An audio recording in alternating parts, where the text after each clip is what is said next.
Welcome to R dan Kalian penasaran nggak sih mana ekonomi itu bekerja di kehidupan hari? oh iya, channel ini cocok untuk kalian. Aku Rahma.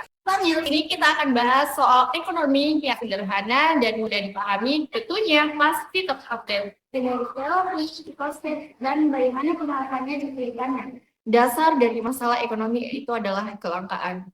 Bayangkan seorang mahasiswa bernama Andi. Suatu hari, Andi mendapatkan saku bulanan, tetapi jumlahnya terbatas. Dia menghadapi dilema antara memilih untuk membeli makanan lezat atau membeli buku yang diperlukan untuk kuliah. Disinilah konsep kelangkaan itu muncul. Sumber daya yang Andi miliki, yaitu uang, terbatas. Sedangkan keinginan makanan dan buku itu tidak terbatas. Ini adalah gambaran nyata di kehidupan sehari-hari kita. Kita selalu memiliki keinginan yang tidak terbatas atau unlimited. Sedangkan sumber daya yang ada seperti uang, waktu, dan tenaga itu selalu terbatas.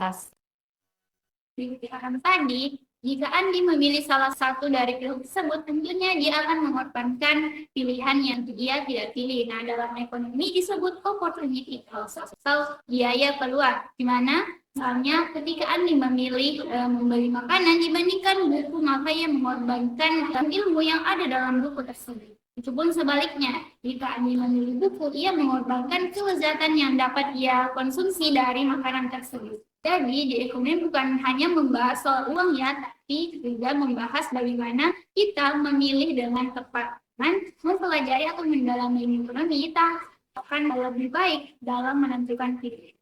Prinsip ekonomi mengajarkan kita bagaimana cara untuk mengalokasikan sumber daya yang terbatas untuk memenuhi kebutuhan yang tak terbatas. Misalnya, Andi memilih makanan yang lebih sehat, dia mungkin akan mengorbankan buku yang bisa digunakan untuk belajar. Dengan memilih secara bijak, Andi bisa memaksimalkan keuntungan dari setiap keputusan yang diambil. Kita bisa membuat pilihan yang lebih baik dalam kehidupan sehari-hari kita. Jadi, ekonomi bukan hanya berbicara tentang uang, tetapi bagaimana kita menggunakan sumber daya yang terbatas seperti waktu, uang, dan tenaga untuk mencapai tujuan yang diinginkan. Nah, kalian udah kenal kan sama konsep dasar yang tadi. Jadi tonton terus ya video kami. Jadi itu guys, video pertama kami. Jika teman-teman mempunyai pertanyaan, bisa komentar di bawah ini. Thank you, dadah!